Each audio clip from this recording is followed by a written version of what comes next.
خوف کا تعلق خارج کے ساتھ ہوتا ہے اور حزن کا تعلق داخل کے ساتھ ہوتا ہے۔ اندر جو غم ہوتا ہے نا اس کو حزن کہتے ہیں، اور باہر سے جو ڈر ہوتا ہے کسی کا اس کو خوف کہتے ہیں۔ اب خوف اور حزن دونوں کی تاثیر ہے۔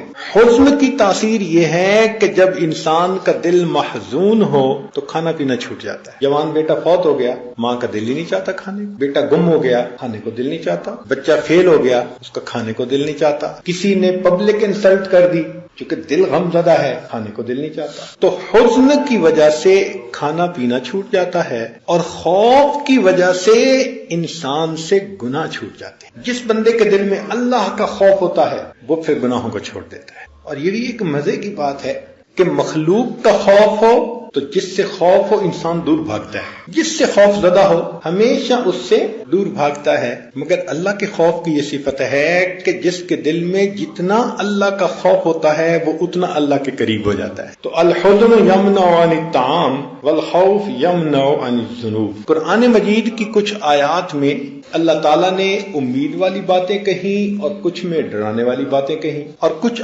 آیات ایسی ہیں جس میں دونوں۔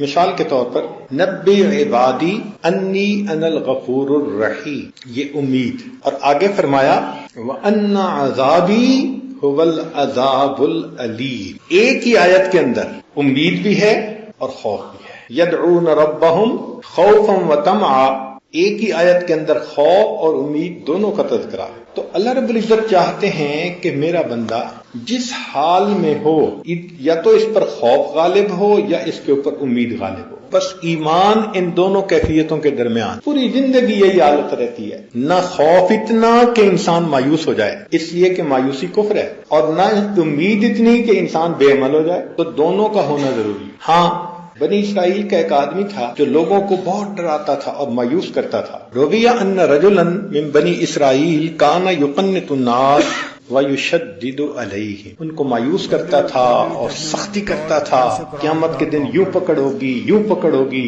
فیقول اللہ تعالی لہ یوم القیامہ، اللہ تعالیٰ نے اس کو قیامت کے دن یہ فرمائیں گے الیوم اعیسک من رحمتی کما کنت تقنط عبیدی منہا، آج میں بھی تمہیں مایوس کرتا ہوں جس طرح تو میرے بندوں کو میری رحمت سے مایوس کیا کر۔ کہتے ہیں کہ شیخ عبد القادر جیلانی رحمۃ اللہ علیہ نے اللہ تعالیٰ کی رحمت کا درس دیا، اور ان کا یہ درس 18 سال چلتا رہا۔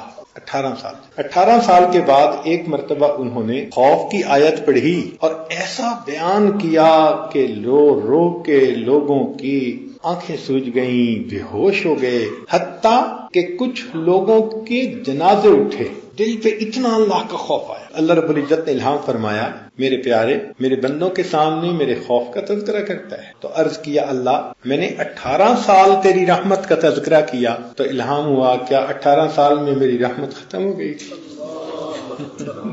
کیا 18 سال میں میری رحمت ختم ہو گئی تھی؟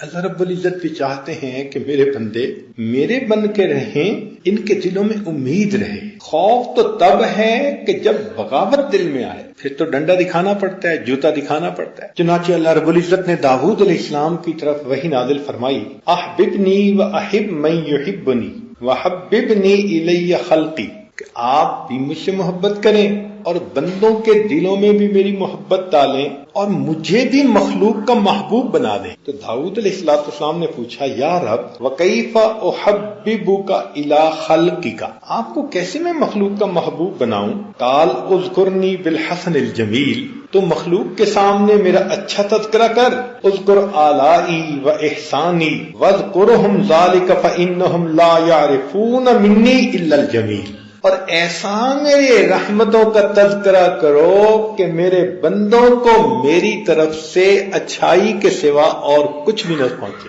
یقین ہو جائے کہ اللہ بہت اچھے ہیں، مجھ سے محبت کریں گے۔ تو ہمیں اللہ تعالیٰ کی رحمت کا بھی خوب تذکرہ کرنا چاہیے، پروردگار بہت کریم ہے۔